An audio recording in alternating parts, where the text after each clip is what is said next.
अभिवादन स्वीकार कीजिए दोस्तों। बहुत मुश्किल था ख़त को चुनना कि उनके ख़त और आपकी 100वीं कड़ी 100th एपिसोड में कौन सा ख़त पढ़ा जाए। ज़्यादातर ख़त मैं ऑलरेडी पढ़ चुका हूँ, रिकॉर्ड कर चुका हूँ, पोस्ट भी कर चुका हूँ। लेकिन जैसा कि मैंने अक्सर कहा है कि उनके ख़त जैसे महबूबा के ख़त कितनी बार भी पढ़ लीजिए कोई नई चीज़ मिलती है। हम में से जितने भी पुराने लोग हैं, पुराने अभ्यासी हैं, जिन्होंने बाबूजी साहब का भी टाइम देखा, चारी जी साहब का भी टाइम देखा और दादी साहब के युग में हम जी रहे हैं, उन सब ने देखा होगा कि कई ऐसे अभ्यासी हुए जिनको बाबूजी साहब ने यहाँ तक कह दिया सिटिंग के बाद, इंडिविजुअल सिटिंग देने के बाद, कि आपकी हालत मेरे बराबर हो गई। कई साल के अनुभवों के बाद मुझे ये चीज़ समझ में आई कि जब बाबूजी साहब ने ये कहा कि आपकी हालत तो मेरे बराबर हो गई, वही वो समय था जब उनको और मजबूती से पकड़ के रखना था। और उसी मौके पर कुछ लोग ये समझ बैठे कि अब हम तो बाबूजी साहब के बराबर हो गए और उनका कनेक्शन बाबूजी साहब से धीमा पड़ता गया। ऐसा मुझे लगता है। संभवतः मैं बिल्कुल ही गलत हूँ, लेकिन जो मुझे लगा वो मैं आप लोगों के साथ शेयर कर रहा हूँ। दोस्तों, जो ख़त मैं आज पढ़ने जा रहा हूँ उसको अगर पॉसिबल हो तो हेडफोन लगा के सुनिए, ताकि उनका जो दर्द है उसको महसूस करिए, उनका जो कंसर्न है अभ्यासियों के लिए उसको महसूस करिए। एक पत्र मेरे पास बाबूजी साहब का था, वो पता नहीं कहाँ खोया। काफ़ी बड़ा पत्र था और उसकी एक लाइन मुझे बहुत स्ट्राइक करती है, क्योंकि वो लाइन मुझे अभी तक याद है। वो लाइन यूँ थी, और जहाँ तक मेरी याददाश्त मुझे सपोर्ट करती है, वो मास्टर ईश्वर साहे जी को ही लिखा था बाबूजी साहब ने, क्योंकि उतना फ्रैंकली, उतना ओपनली वो उन्हीं के साथ अपने विचार शेयर करते थे।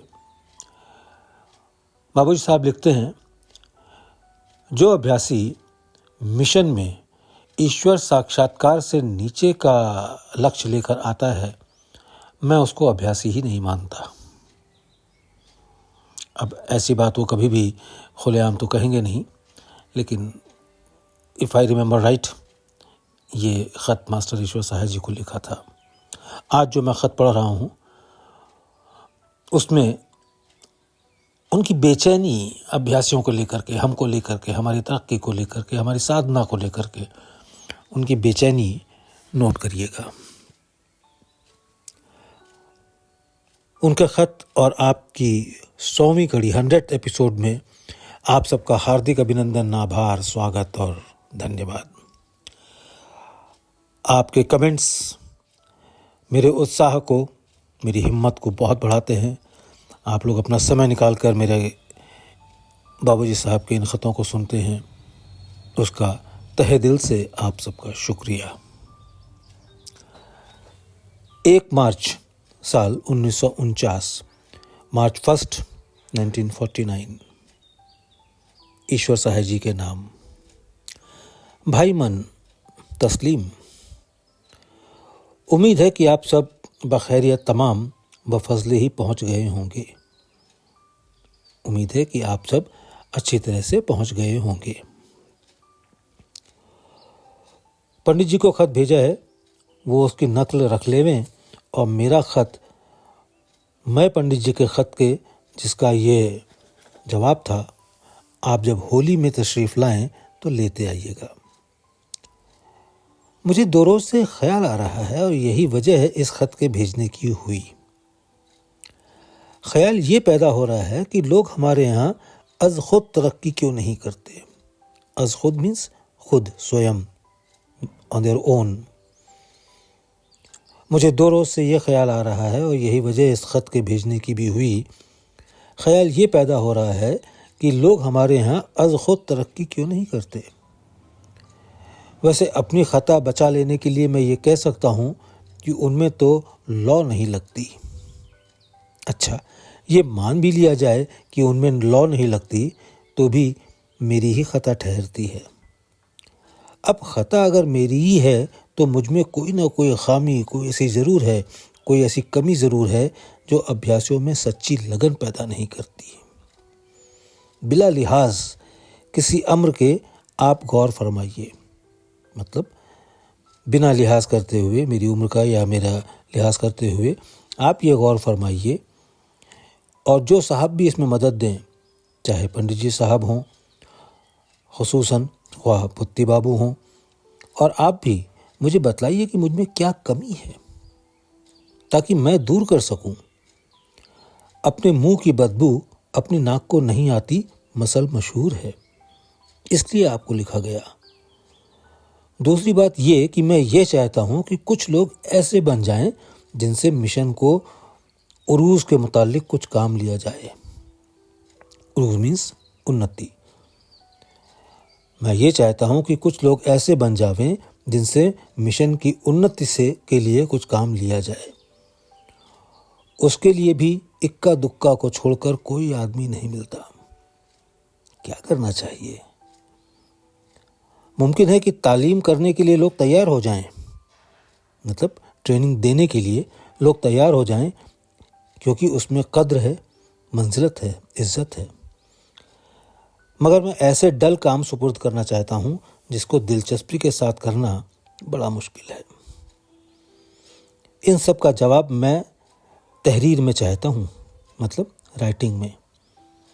ख्वाह फर्दन फर्दन, फर्दन फर्दन माने एक एक, ख्वाह एक एक लिख कर मुझको भेजे, ख्वाह आपको तहरीर कर दें।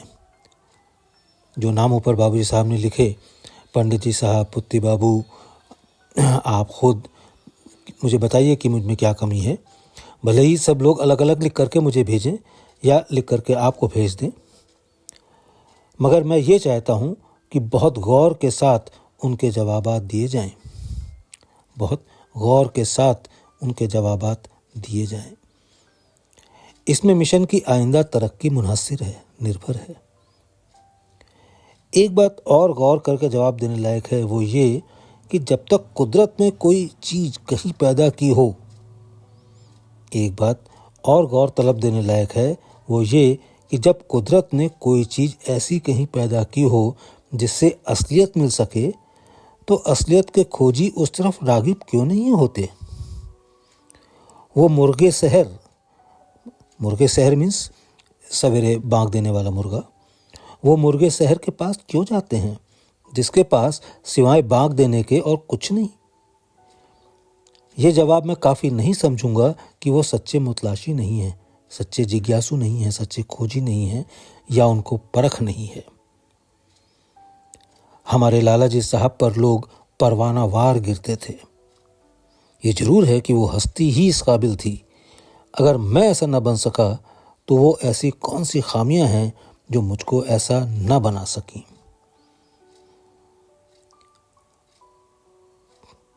जबकि मैं असलियत का दिलदादा था।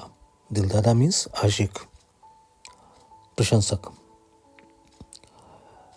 हमारे लाला जी साहब पर लोग परवाना वार गिरते थे। ये ज़रूर है कि वो हस्ती ही इस काबिल थी।